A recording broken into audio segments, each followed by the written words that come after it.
जोहार दोस्तों, आप सभी को आपका अपना YouTube चैनल नाग पूर्णिमा फाउंडेशन में स्वागत है। आज के इस वीडियो में हम लोग ताम्रपाषाण कालीन संस्कृति के बारे में कुछ क्वेश्चन आंसर का डिस्कशन करेंगे।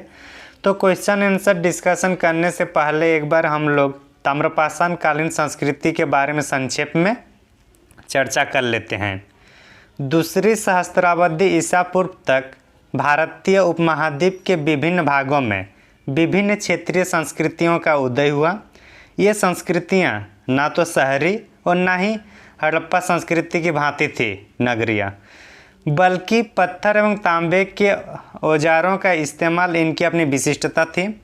मतलब इसमें इस संस्कृति का जो योगदान है उसमें पत्थर और तांबे दोनों को मिलाकर औजार बनाया जाता था, यही इनकी विशेषताएं थी और इसी के कारण इसको ताम्रपाषाण संस्कृति के नाम से जाना जाता है। तकनीकी दृष्टि से अगर देखें तो ताम्रपाषाण अवस्था हड़प्पा की कांस्ययुगीन संस्कृति से पहले की है, लेकिन भारत में कालक्रमानुसार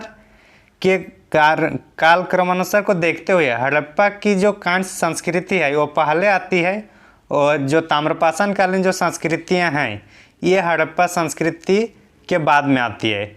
तो ये थोड़ा संक्षेप में हम लोग देख लिए।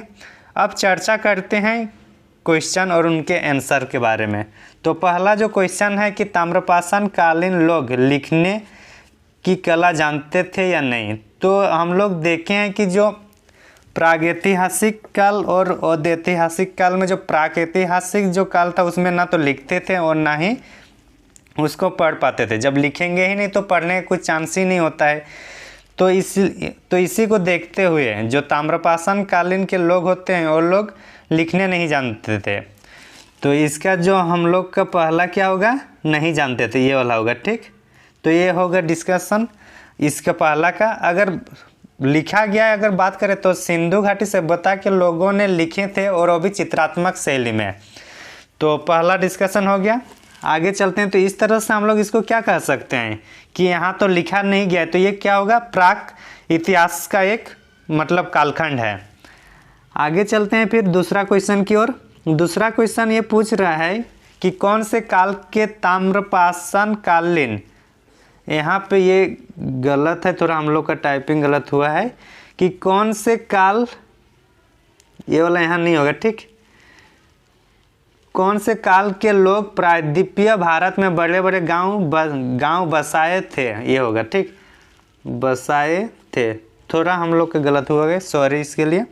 तो कौन से काल के लोग प्रायद्वीपीय भारत में बड़े बड़े गांव बसाए थे। तो प्रायद्वीपीय भारत मतलब हम लोग का दक्षिण भारत। तो जो ताम्रपाषाण कालीन के जो लोग थे, ताम्रपाषाण कालीन के जो लोग थे वो लोग दक्षिण भारत में मतलब प्रायद्वीपीय भारत में बड़े बड़े गांव बसाए थे।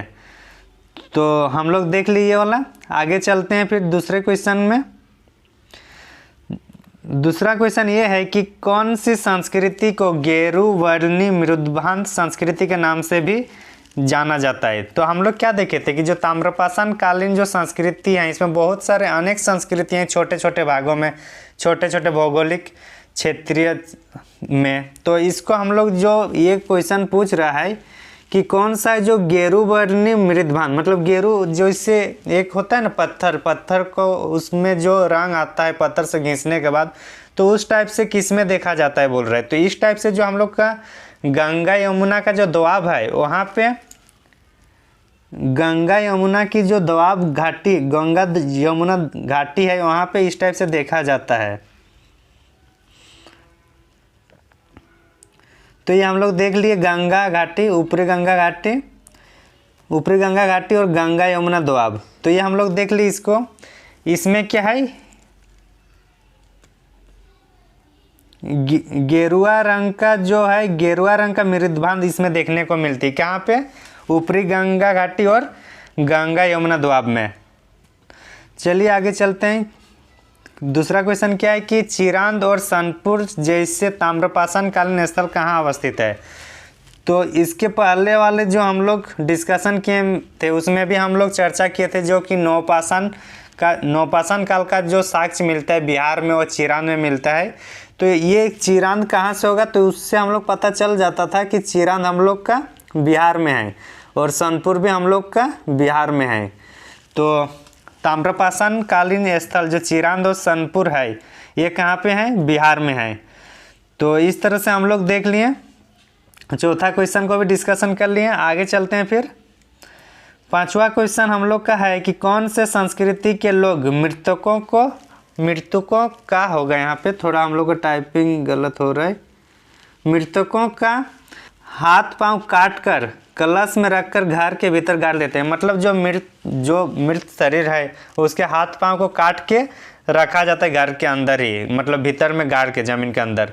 तो ऐसा ये लोग का जो मतलब ऐसे करने के पीछे जो रीज़न था कि ये लोग को डर था कि अगर हाथ पांव अगर काट के या फिर बांध के नहीं रखेंगे तो फिर दोबारा आएगा, घर दोबारा आएगा, मतलब उसका भूत आएगा, मतलब इस तरह से एक अंधविश्वास था। तो ये कौन सी संस्कृति में ऐसा देखने को मिलती है, ये हम लोग का जारवे संस्कृति में। कौन सी संस्कृति में, जारवे संस्कृति में, ठीक। और जारवे संस्कृति कहाँ पे है, हम लोग का पश्चिमी महाराष्ट्र में। तो ये हम लोग देख लिए। देखिए हमारे टीम ने आप लोगों को और अच्छा से इमेजिनेशन कराने के लिए इसको भी दिखाया गया है। तो इस तरह से हम लोग को भी एनर्जेटिक करने के लिए आप लोग भी सब्सक्राइब करने का प्रयास कीजिए, ताकि हम लोग आगे और भी इससे बेहतर कंटेंट लाने का प्रयास करेंगे। तो पांचवा जो छठा क्वेश्चन जो है हमारा कि सिंधु घाटी सभ्यता के दक्षिणतम नदी, सिंधु घाटी सभ्यता की जो दक्षिणतम नदी प्रवरा किसकी सहायक नदी है।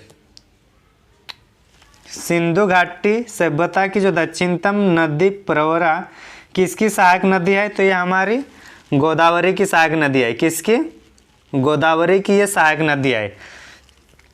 तो इस तरह से हम लोग देख लिए, ये वाला भी डिस्कशन कर लिए। और सिंधु घाटी सभ्यता की अगर बोल दिया जाए कि दक्षिण में इसका शहर का नाम क्या है, तो शहर का नाम क्या होगा, दक्षिण में जो शहर है वो दैमाबाद है ना।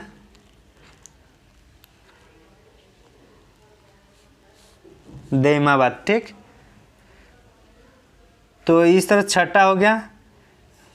ये हम लोग देखिए गोदावरी नदी के बारे में थोड़ा हम लोग इसमें दिखाने का प्रयास किए हैं। ये गोदावरी नदी है, गोदावरी ये है ताप्ती, और इधर हम लोग का कौन सा नदी होगा, यहाँ पे नर्मदा नदी होगा। तो इस तरह से हम लोग इसको भी एक बार दिखा दिए। आगे चलते हैं।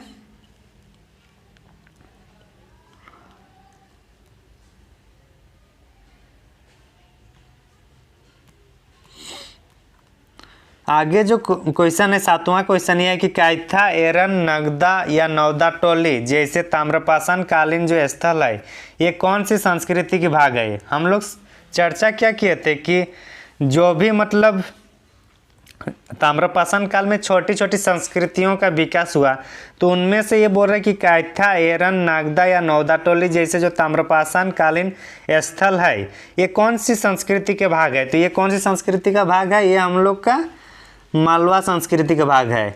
कौन सा संस्कृति का भाग है, ये मालवा संस्कृति का भाग है। तो मालवा का पठार जहाँ पे है तो उसी के आसपास जो संस्कृति मालवा पठार के आसपास के जो संस्कृति ताम्रपाषाण काल में थी उसको हम लोग क्या कहेंगे, मालवा संस्कृति। तो ठीक है, सातवां क्वेश्चन हो गया। इसमें थोड़ा बहुत लिखा हुआ है, देख लीजिए। कैथा,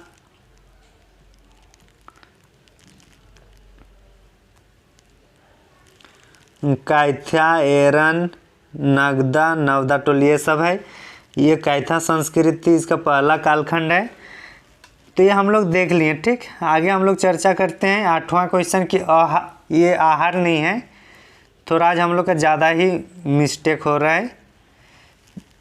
ये जो है औहार है। औहार और गिलुंद जो संस्कृति है, औहार और जो गिलुंद संस्कृति मतलब ताम्रपाषाण कालीन जो स्थल है ये कहाँ पे मिला है इसके बारे में बताना है। ये तो हम लोग का दक्षिण पूर्वी राजस्थान में मिला है। कहाँ मिला है, दक्षिण पूर्वी राजस्थान में।